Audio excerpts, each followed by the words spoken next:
Hi කොහොමද ඔයාලට අද දවසට ගෙවන දෙවෙනි බ්ලොග් එක මම අද උදේ මම ගියා මගේ චිලි පේස්ට් එකට අවශ්‍ය කරන හාල් මැස්සුයි කෝනිසුයි ගන්න කාමච්චෝඩි පොළ.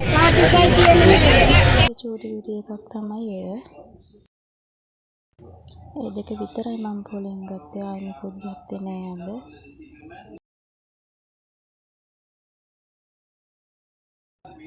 දැන් ඉතින් හවස 5යි වෙලාව දෝන බුදු පහන තියන්න ගත්තා. මං ගියාට අක්කාලා තේ හදලා කට්ටියට චිලි පේස්ට් එක හදන්න ගත්තා. මං කලින් හාල් මැස්සුවම හොදලා තියලා තිබුණේ කූනිස්සුවත් සෝදලා ගැරුවා. ඒවල වැලි තියෙනවනේ වැලි යන්න ගරලා මේ වතුර අයින් වෙන්න දාලා තිබුණේ. ලුණු අනම්මනම් ඉඟුරු ඔක්කොම කපලා අයින් කරගත්තා මම.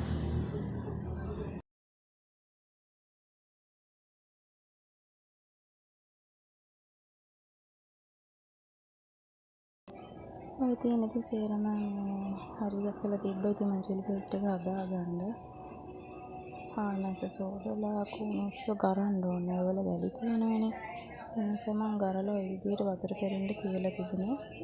ග්‍රෑම් 500කින් තමයි හදන්න යන්නේ. මං කෑලි මිරිස් 500කින්. මුලින්ම ඉතින් තාච්චිය රත් වෙන්න තියලා මේ හොඳට තෙල් ටික දාගත්තා. තෙල් ටික දාගෙන මම මුලින්ම කරන්නේ කෝනිසු ටික හොඳට බැද ගන්නවා. කෝනිසු ටික බැදගෙන ඒක පැත්තකට කරලා තාච්චියම පැත්තකට කරලා ඒ තෙල් තව මදි නම් තෙල් ටිකක් දාලා හාල් මැස්සු ටික බැද ගන්නවා ඒකම දාලා.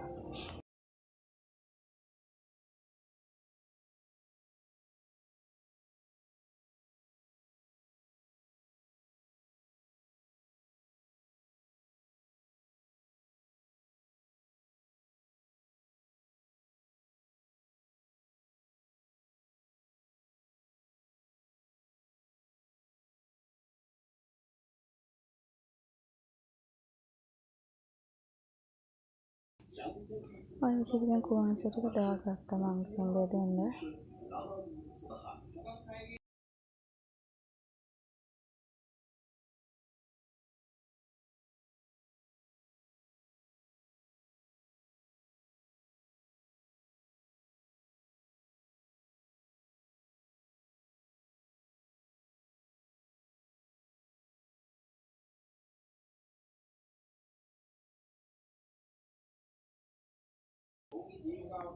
හොඳට බෙදුනට පස්සේ අර මං කලින් කිව්වා වගේ කෝනිසු ටික මං තාච්චියම පැත්තකට කරගත්තා.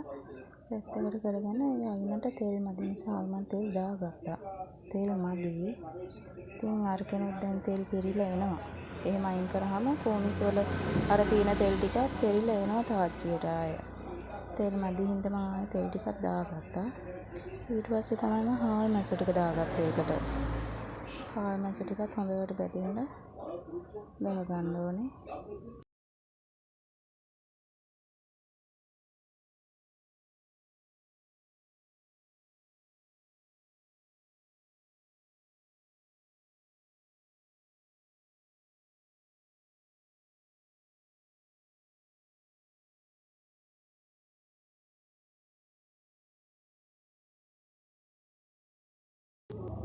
හාල් මැස්සු ටිකක් බැදුනට පස්සේ ඒකත් අර කූනිස්සු වගේම අයිනකට කරගත්තා. ඕකේ තියෙනවා කොච්චිත් දානවා. මං කොච්චි තියෙනවා ඉඟුරු සුදු ලුණු රම්පේ කරපිංචා ඒ ලුණු හැම එකම දාගන්නවා. ඒකත් චුට්ටක් කවලම් කරලා ඊට පස්සේ මං අරකට එක්කම කවලම් කරගන්නවා ඉස්සු ටිකත් එක්ක. මොකද කොච්චි පුපුරනවා. පුපුරලා ඇඟට එනවා. ඒ නිසා කූනිසු එකත් එක්කම මං ඔක්කොම එකට දාලා කවලම් කරගන්නවා. ඊට පස්සේ ටිකක් ඒ ටික වෙලාවක් යනකම් බැදෙන්න තියෙනවා.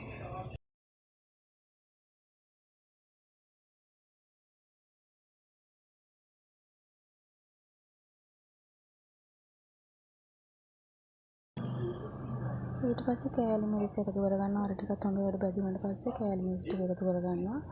ඊට පස්සේ කෑලි මිරිස් ටිකත් එක්ක එකතු කරලා හොඳට කවලම් කරගන්න ඕනේ. කවලම් කරලා ආයෙ අර විදිහට තෙල් මදි නම් තෙල් දාගන්න ඕනේ. ඒ විදිහට තෙල් දාගන්නත් හොඳ එක පාටම තෙල් මේ දාගන්න ගියාම එක්ක තෙල් වැඩි වෙනවා. ওই විදිහට දාගන්නකොට හොඳට වැලි ටික වගේ චිලි පේස්ට් එක මේ හදා ගන්න පුළුවන් අපිට.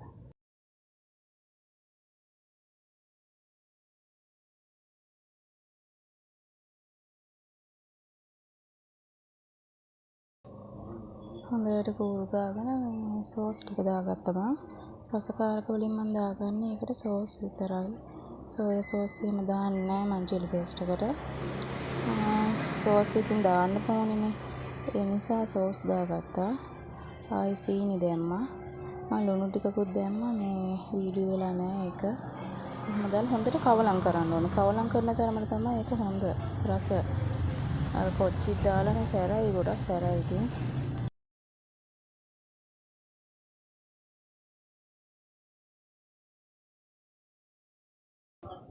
ඔය විදිහට හොඳට කවලම් කරගන්න ඕනේ. තෙල් මදි නම් තෙල් දාගන්න ඕනේ. ඒ විදිහට තෙල් දාගන්න එක හොඳයි ඉතින්. අර එක පාට දාගන්නවට වඩා එහෙම දාන එක තමයි හොඳ. ඔය විදිහට තමයි ඉතින් මම චිලි පේස්ට් එක හදාගන්නේ.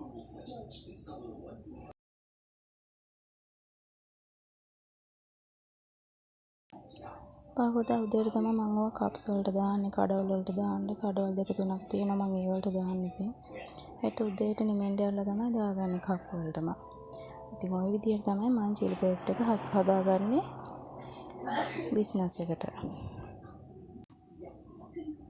එහෙනම් ඉතින් thank you බලාගෙන හිටියට අහගෙන හිටියට ඔයාලට බුදු සරණයි ඔක්කොටම.